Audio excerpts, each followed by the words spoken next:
Good morning mga kamanabo. So nandito muli tayo sa ating pong area na pinaglagyan ng stainless bees. Ngayon meron po nagdala ng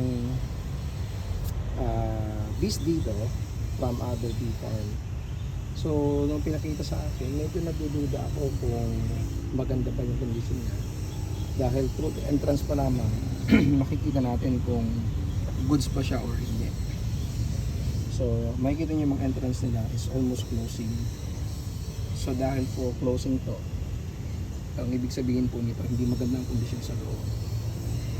Ito lang yung medyo maganda ang condition.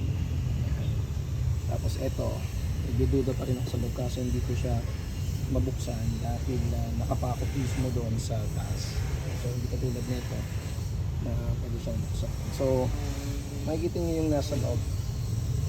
Ito ay hindi pa establish talagang colony kasi ano to siguro newly split lang to, mga 2 months, 3 months newly split. Ito most probably ganun din, tapos hindi siya nakapag-provide ng maraming pagkain. So kapag ganito ang nangyari, in 1 month, 2 months patay to kasi wala siyang supply ng pagkain. Makikita ninyo wala man lamang mga bees na lumalabas. Tapos ito rin newly split. Tapos ito medyo meron pang amag. So malamang-lamang na mamatay itong colony na to kapag hindi sila nakapag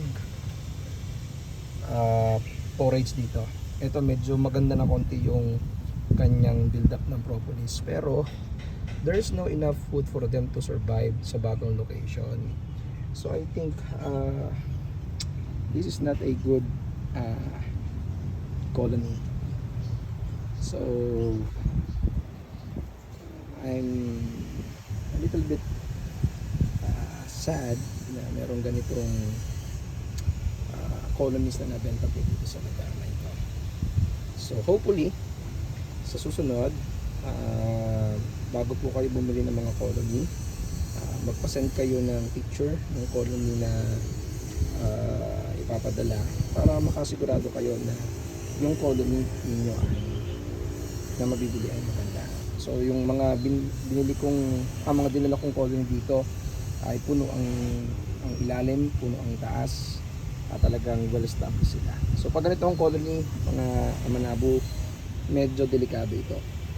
Hindi ito magtatagal at pues posible itong mamatay. Then nakita natin ito medyo okay na konti. Ito talagang delikado ito.